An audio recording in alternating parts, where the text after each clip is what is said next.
Social media पर cockroach जनता party बनाने वाले अभिजीत दीपके के परिवार को धमकियां मिलना शुरू हो गया है। अभिजीत दीपके की मां अनीता दीपके दावा किए हैं कि एक वीडियो के जरिए उनकी बेटा को धमकी दिया गया कि अगर बीजेपी पार्टी को ज्वाइन नहीं करते हो तो तुम्हारी माता पिता को गंभीर परिणाम भुगतना पड़ेगा। दीपके की मां अनीता दीपके कहें कि इस धमकी की डर के चलते हमारी परिवार अपना घर छोड़कर 16 दिनों तक छिपकर रहना पड़ा था। अभिजीत दीपके भी पत्रकारों से बातचीत करते हुए कहें कि देश के इतने बड़े प्रधानमंत्री नरेंद्र मोदी और देश के गृह मंत्री अमित शाह, मैं उनकी पोते की उम्र के लायक हूं, लेकिन हमें धमकियां दे रहे हैं कि बीजेपी पार्टी को ज्वाइन कर लो, न तो तुम्हारी माता पिता को गंभीर परिणाम भुगतना पड़ेगा। सर, आज आपको बीजेपी की तरफ से कोई ऑफर हुई है ज्वाइन करने के लिए? अब तक धमकियां बहुत मिली कि बीजेपी में आ जाओ, अच्छा रहेगा तुम्हारे लिए, तुम्हारे परिवार के लिए। तो मुझे तो मतलब बहुत शर्म आती है कि इतने बड़े प्रधानमंत्री, इतने बड़े अमित शाह, उनके पोते की उम्र का मैं हूँ, उनके पोते की उम्र के बच्चों को इस तरह की धमकियां देते हैं। मतलब क्या क्या फायदा तुम्हारे इतने बड़े प्रधानमंत्री या गृह मंत्री होने का, अगर तुम्हें बच्चों को इस तरह की धमकियां देनी पड़ती है। अब सवाल ये आ जाता है कि देश के प्रधानमंत्री मोदी और गृह मंत्री अमित शाह अभिजीत दीपके के परिवार को तो धमकियां नहीं दे सकते हैं। कोई बीजेपी पार्टी से ही जुड़े लोग अभिजीत दीपके के परिवार को धमकियां दिए होंगे। बीजेपी पार्टी पर विपक्ष ये भी आरोप लगाते हैं कि किसी भी पॉलिटिकल पार्टी को विधायक और सांसद को तोड़ने के लिए बीजेपी पार्टी ईडी सीबीआई का इस्तेमाल करते हैं, यहां तक कि पैसा देकर भी सांसदों को खरीद लेते हैं। पश्चिम बंगाल के विधानसभा चुनाव के नतीजा आने के बाद ममता बनर्जी की 20 लोकसभा सांसद टीएमसी को छोड़कर नेशनलिस्ट सिटीजन पार्टी में शामिल हो गए थे। कल्याण बनर्जी अपनी ही पार्टी की बागी सांसदों की तस्वीर बैनर में लगाकर उस बैनर की माला पहनकर संसद परिसर में घूमते हुए दिखाई दिए हैं। कल्याण बनर्जी ये भी नारा लगाए हैं कि पश्चिम बंगाल की 20 गद्दार लोकसभा में बैठे हुए हैं। इस समय संसद परिसर से लेकर संसद में छात्रों की मुद्दा गूंज रहा। राहुल गांधी गृह मंत्री अमित शाह की इस्तीफा की मांगे किए हैं कि गृह मंत्री अमित शाह के कहने पर दिल्ली पुलिस छात्रों के ऊपर पैलेट गन का इस्तेमाल किए हैं। टीएमसी की लोकसभा सांसद कल्याण बनर्जी संसद परिसर में छात्रों के मुद्दा को छोड़कर अपनी ही पार्टी की बागी सांसदों की तस्वीर की माला पहनकर संसद परिसर में विरोध प्रदर्शन करते हुए नजर आए हैं। पार्लियामेंट का अंदर में बंगाल का 20 गद्दार मौजूद है। पार्लियामेंट का अंदर में 20 बंगाल का 20 गद्दार मौजूद है। यही है 20 गद्दार। तस्वीर देख लो। देशवासी कौन है? देशवासी पश्चिम बंगाल का आदमी सब इसका तस्वीर देख लो। नीट यूजी का पेपर लीक होने के बाद दिल्ली की जंतर मंतर पर 36 दिनों तक छात्र डटकर खड़ा रहे, लेकिन इस 36 दिनों की लंबी सफर में भारत की युवा की सबसे बड़े नेता कहे जाते थे राघव चड्ढा, जो 36 दिनों तक मौन व्रत धारण कर अपने घर पर बैठे हुए थे। राघव चड्ढा पेपर लीक को लेकर 36 दिनों तक एक शब्द नहीं बोले।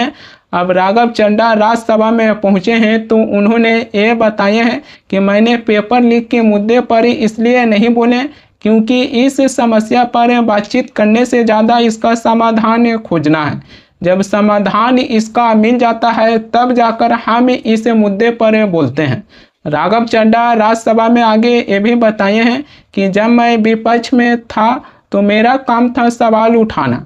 मैंने पूरी ईमानदारी के साथ सवाल उठाए, लेकिन अब मैं विपक्ष से हटकर सरकार के साथ आ गया हूँ।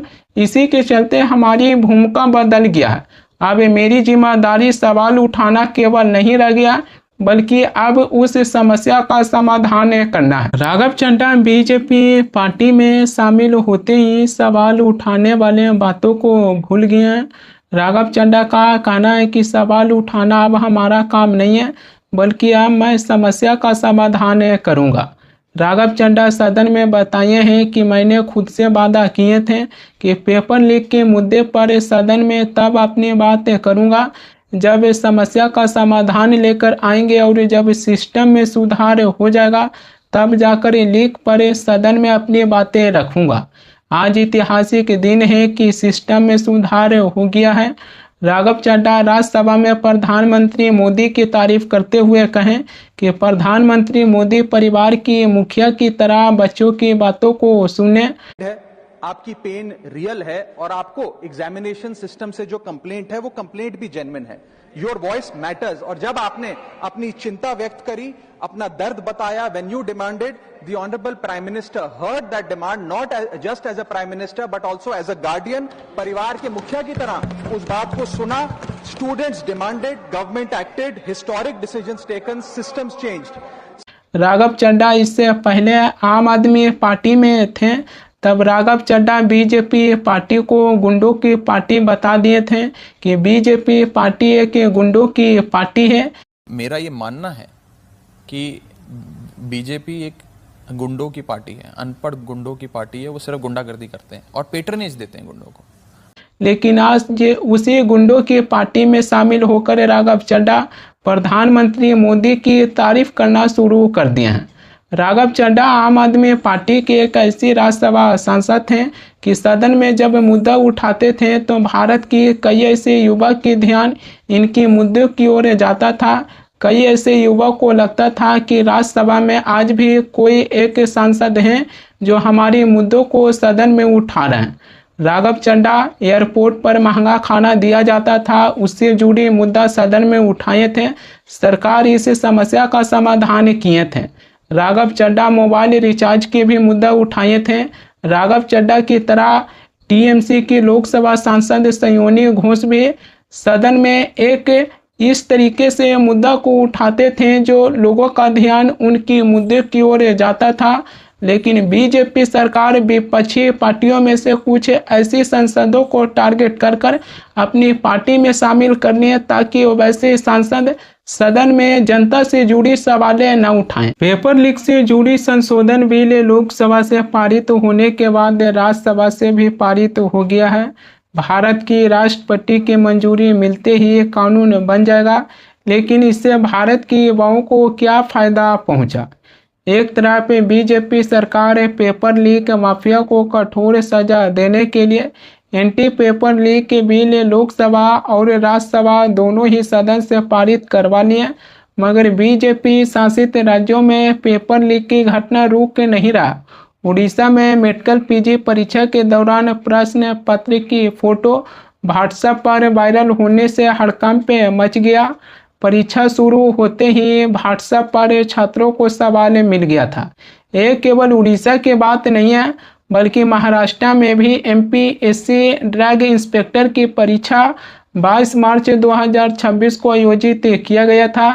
एग्जाम से महज 2 दिन पहले 100 में से लगभग 90 प्रश्न उत्तरों के साथ व्हाट्सएप पर लीक हो गया था। राजनेता रोहित पवार सीबीआई जांच की मांगे किए हैं।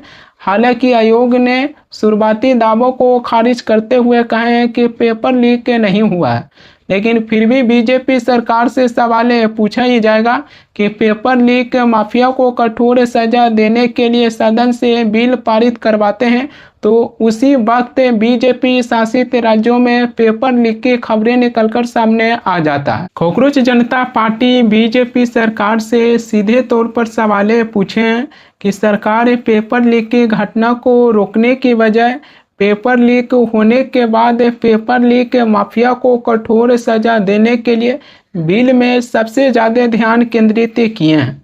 अभी ये भी एक सवाल आ जाता है कि जब पेपर लीक होवे नहीं करेगा, अगर इस घटना को ही सरकार रोक देंगे तो किसी भी पेपर लीक माफिया को कठोर सजा देने की ज़रूरत ही नहीं पड़ेगा। सरकार पेपर लीक की घटनाओं को रोकने के कदम नहीं उठाए हैं। पेपर लीक होने के बाद अगर कोई पेपर लीक माफिया पकड़ा जाता है उसको कठोर सजा देने के लिए बिल में संशोधन किए हैं। सरकार को सबसे पहले पेपर लीक की घटनाओं को रोकना चाहिए। दोनों सदन से बिल पास होने के बाद प्रधानमंत्री मोदी अपनी स्मार्टफोन उठाए और इंस्टाग्राम पर एक रील बनाए। इसी को लेकर अब कॉकरोच जनता पार्टी के संस्थापक अभिजीत दीपके कहे कि प्रधानमंत्री मोदी को सोशल मीडिया इन्फ्लुएंसर बन जाना चाहिए। प्रधानमंत्री की कुर्सी अब कोई और संभाल लेंगे। आपने वीडियो देखे पंतप्रधान जी के जो मोबाइल पे उन्होंने किए? मुझे लगता है उनको इन्फ्लुएंसर बनना चाहिए। बहुत अच्छा कर रहे हैं वो, एज ए इन्फ्लुएंसर बहुत अच्छा काम कर रहे हैं। प्रधानमंत्री की कुर्सी छोड़ दे, इन्फ्लुएंसर बन जाए, प्रधानमंत्री का काम कोई और कर लेगा। ये सरकार केवल पेपर लीक माफिया को कठोर सजा देने के लिए सदन से एंटी पेपर लीक पास करवाए हैं, लेकिन पेपर लीकिंग घटनाओं को रोकने के लिए कोई उचित कदम नहीं उठाए हैं। यही सवाल आज कॉकरोच जनता पार्टी के प्रवक्ता आशुतोष रांका भी पूछे हैं।